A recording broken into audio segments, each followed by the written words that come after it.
Hi, my name is Maeda, and today we are changing bands on this 55-inch Hatch Rhino gun.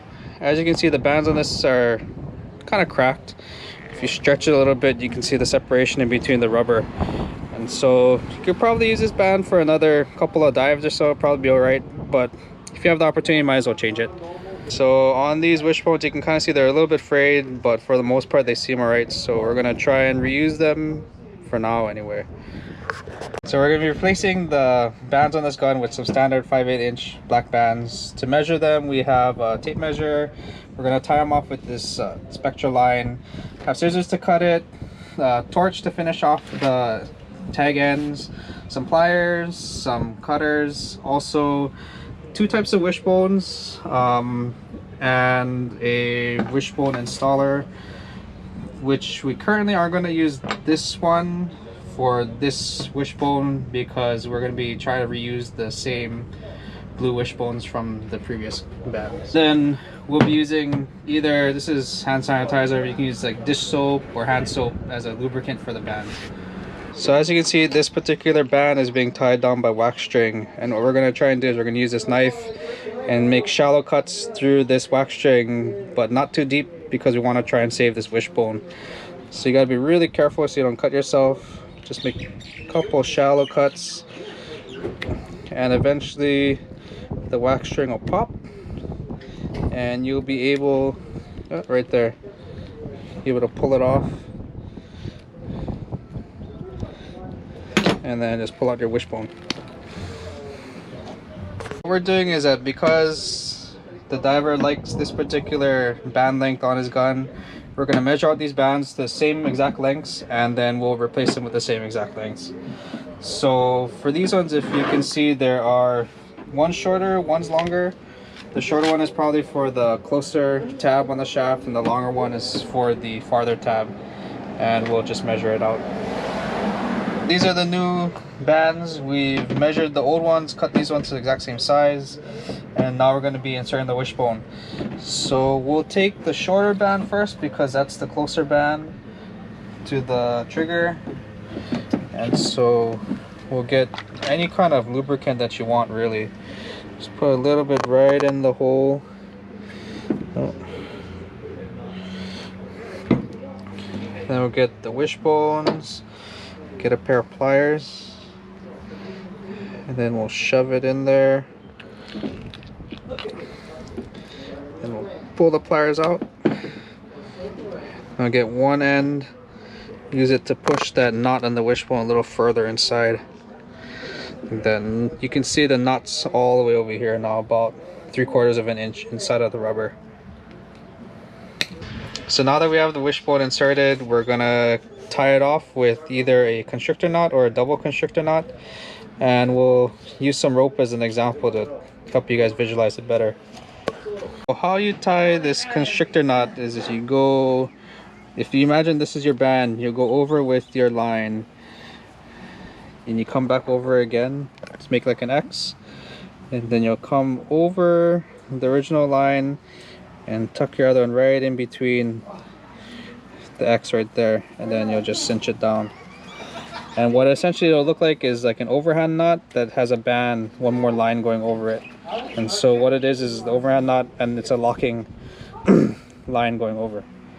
So for the double constrictor knot, again, we're going to imagine this is a rubber. You're going to put your line over. I'm going to make the X one more time. You're going to actually come back over again to do a double parallel. Then you bring your line back over the original, and then you'll tuck it under this whole big mess here. And the double constrictor is preferable for waxed lines, so the wax string, because it helps to prevent slippage better than the regular constrictor knot.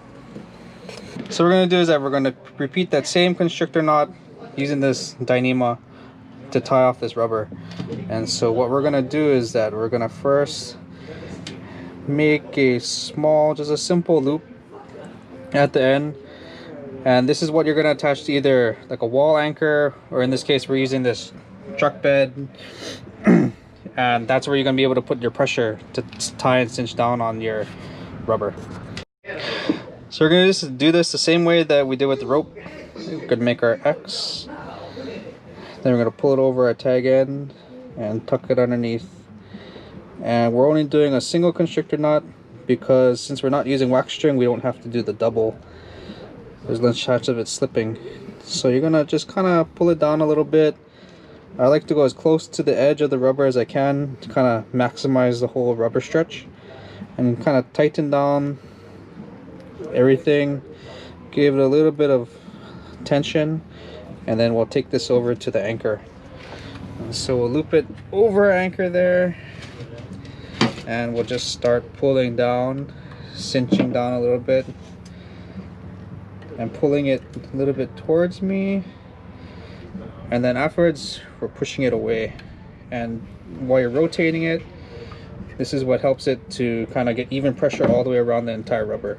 And just keep on rotating, pulling, and that'll be it. And as you can see, it's really tight, there's no gap in between. We'll just cut off, leave a little bit of tag end on both sides. Then we'll get our torch, finish off the end, burn it a little bit. And we'll repeat this for the other 3 times we gotta tie the bands on the gun. So for this gun, because the muzzle is entirely closed, we're only tying one end, and we're gonna pull it through the muzzle and tie the other side. Just don't make the mistake of tying your bands all together and realizing your muzzle is closed. Some of the muzzles have a slit in it where you can tie the whole band, just slide them in and out, but for this one you can't really do it. So we just finished installing the other side of this band, and what we're going to do now is we're going to do a pull test to make sure that all the knots and everything are holding tight. So we'll come across to our anchor here, and we'll just really go for it. Make sure it's not coming out, and that should be good. So we just finished changing the bands on this gun, and now that you have the information, you can go change yours too. Thank you, Troy, for changing my bands. Now I'm ready for shoot some Kumus like that. I'll leave you guys with a clip of this Kumu shot by Kaleo. On this drop of about 50 feet, checking out a nice fish pile. I seen a big Kumu from the top. It held up in this hole using a cap 110 euro. I know he's in there. I just changed out my bands from double to single. It's my first shot with it. I changed it exactly for this. Perfect shot right in his eye. That's it. One for the steamer, boys. Gee. Like and subscribe for more stuff that we do in and out the water. Until next time, dive safe. Aloha.